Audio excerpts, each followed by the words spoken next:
మహాదేవ శ్రీమాత్రే నమః. Welcome to our channel. అత్యంత అద్భుతమైనటువంటి రోజు, మళ్ళీ తిరిగి రాదు అనేటువంటి విధంగా రాబోయే అటువంటి రోజు రథసప్తమి.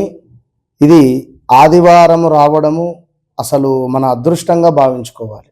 ఆదివారము మనకు రథసప్తమి రావడము నిజంగా మన అదృష్టంగా భావించుకొని ఇక్కడ లైవ్లో ఈరోజు అత్యంత అద్భుతంగా కూడా మనము రెమెడీ చేద్దాము అనేటువంటి ఉద్దేశంగా చక్కగా కూడా మనకు జిల్లేడు పుష్పాలు, అదేవిధంగా జిల్లేడు ఆకులు ఈ విధంగా ఉంటుంది.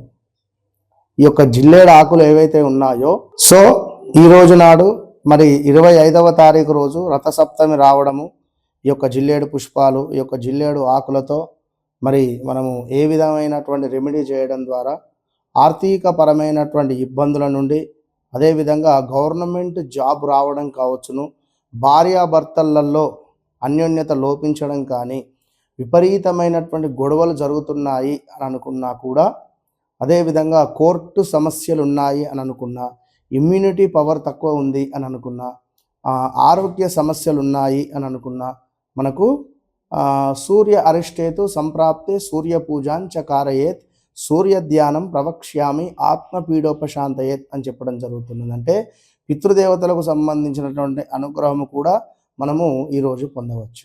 కనుక ఈ రథసప్తమిని మనము అత్యంత అద్భుతంగా ఎలా వినియోగించుకోవాలి అనుకుంటే ఒక్కొక్కరు ఒక్కొక్క రీతిగా చెప్తున్నారు. కనుక ముఖ్యంగా మనకు 1, 2, 3, 4, 5, 6, 7 మనకు ఈ యొక్క తెల్ల జిల్లేడు సంబంధించినటువంటి ఆకులను తెచ్చుకోండి. ఇట్లా 1, 2, 3, 4, 5, 6, 7 ఇవి వాటికి ముందుగా నమస్కరించుకోండి. ఏదో పోయినామా తెంపినామా అనేటువంటిది కాకుండా, కుదిరితే వాటికి కొంత వాటర్ను పోసి నమస్కారం చేసుకొని, కొంత పసుపు కుంకుమ వేసి, నాకు ఆర్థిక పరమైనటువంటి ఇబ్బందులు కానీ, లేదా నాకు ఏదైనా అత్యంత అద్భుతంగా మంచి జరగాలి, మీకుండేటువంటి ఇబ్బందులు ఏమిటి అనేటువంటివి 1కి 2 సార్లు కూడా మీరు నమస్కరించుకొని ఈ తెల్ల జిల్లేడు యొక్క ఆకులను తెచ్చుకోండి. ఈరోజు పొద్దున్నే మనకు సుమారుగా కూడా సూర్యోదయం కంటే ముందే మనము సిద్ధం చేసి పెట్టుకోవాలి. సుమారుగా 5:30 నుండి 7, 7:30 లోపు, 6:30 లోపు మీరు ఈ విధంగా ఈ మన వద్ద స్టీల్ ప్లేట్ ఇక్కడ ఉంది కనుక ఇది పెట్టడం జరిగింది. కుదిరితే మీరు రాగి ప్లేటు పెట్టండి, ఎంతో శ్రేష్టం. రాగి ప్లేటు ఇలా ఎరుపు రంగులో ఉండేటువంటి పుష్పాలు, ఇలా మనకు ఈ యొక్క చిక్కుడుకాయలను తీసుకోవాలి. ఇలా చిక్కుడుకాయలను తీసుకొని ఒక చిక్కుడుకాయకు మరొక చిక్కుడుకాయ ఈ విధంగా పెట్టాలి. ఇలా పెట్టి దీనిపైన అట్లా ఉంచే ప్రయత్నం చేయండి. మామూలుగా పక్కన పెట్టండి. ముందుగా ఇది ఫస్ట్ ఈ విధంగా చేసుకోండి. ఫస్ట్ పాయింట్ ఇది. సో ఇలా చిక్కుడు కాయలను తెచ్చుకొని ఇట్లా మీరు చేసుకోండి. ఇది అయిపోయిన తర్వాత మీరేం చేస్తారు అంటే, ముఖ్యంగా జాతకములో ఏమైనా మనకు ఇబ్బంది కలిగించేటువంటి గ్రహాలున్నా, జాతకంలో ఏమైనా మనకు నష్టము వాటిల్లేటువంటిదంటే, ముఖ్యంగా గ్రహాలలో రారాజు సూర్య భగవానుడు. కనుక సూర్యునికి సంబంధించినటువంటి అనుగ్రహాన్ని పొందాలి. ఇట్లా మంచిగా రావి ఆకులను పెట్టేసి దీనిపైన ఇట్లా చిక్కుడు రథాన్ని మీరు సిద్ధం చేసి పెట్టుకోవాలి. పెట్టుకున్నాక మరొకటి వచ్చేసి ఈ విధంగా పైన పెట్టుకొని కొంచెం చిన్నగా ఉన్న తీసుకోండి, చిన్నవైన.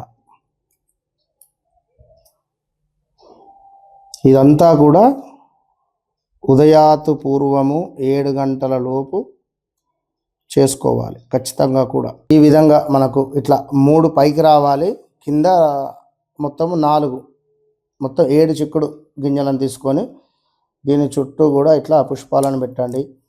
ఓం సూర్యగ్రహాయ నమః, ఓం సూర్యగ్రహాయ నమః. ఓం సూర్యగ్రహాయ నమః.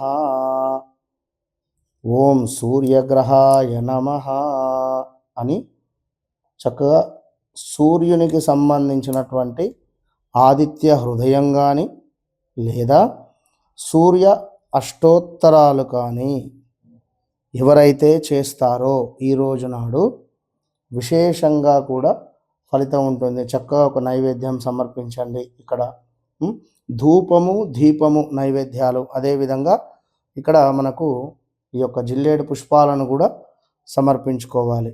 ఇట్లా ఇదొక పద్ధతి. ఇది చేయడం ద్వారా జాతకంలో సూర్యునికి సంబంధించినటువంటి ఎనర్జీ కానీ, అదేవిధంగా గవర్నమెంట్ రిలేటెడ్ కానీ, లేదా మనకు ఏమైనా గవర్నమెంట్ జాబ్ కానీ, లేదా భార్యాభర్తలలో ఈగో ఫీలింగ్ ఉంది అని అనుకున్నా కూడా మనకు తగ్గుముఖము పట్టే పరిస్థితి ఉంటుంది. ఈ రథసప్తమి రోజు సూర్య భగవాను యొక్క అనుగ్రహము కూడా లభించేటువంటి ఫలితం ఉంటుంది. చక్కగా తాంబూలాన్ని సమర్పించాలి. ఇట్లా సో ఆదిత్య హృదయం చదువుకోవాలి. ఇక్కడ మరొక విషయం ఏమిటి అంటే, ఈ విధంగా చేసుకున్న తర్వాత ఒకవేళ ఈ చిక్కుడు గింజలు చేయలేదు, మాకు ఆగట్లేదు అని అనుకుంటే అందులో గుప్పెడు చక్కగా కూడా గోధుమలను పోయాలి. గోధుమలను పోసి ఆ గోధుమలపై ఒక మట్టి పాత్రను పెట్టండి. మట్టి పాత్రను పెట్టి ఈ గోధుమలపై మట్టి పాత్రను పెట్టి దాంట్లో నువ్వుల నూనె కానీ నెయ్యి కానీ ఏదైనా పోయండి. పోసేసి చక్కగా మూడు వత్తులు ఒకటిగా చేసి ఒక సైడు, మళ్ళీ 3 వత్తులు ఒకటిగా చేసి ఒక సైడు, మళ్ళీ 3 వత్తులు ఒకటిగా చేసి ఒక సైడు, 7 జ్వాలలు వెలగాలి. అంటే 7 వత్తులు వేయాలి. 7 వత్తులు వేసి వెలిగించాలి. బాగా చూసుకోండి. యాజ్ ఇట్ ఈజ్ ఇదే విధంగా ఇంకొక సెట్ చేసి, చిక్కుడు గింజలు లేవు అనుకుంటేనేమో ఇలా జిల్లేడు ఆకులను పెట్టి ఇందులో ఒక గుప్పెడు మనకు గోధుమలను పోసి దానిపై మట్టి ప్రమిదను పెట్టాలి. పెట్టి 8 వత్తులను వేసి ముట్టియాలి. 8 వత్తులు ముట్టియాలి.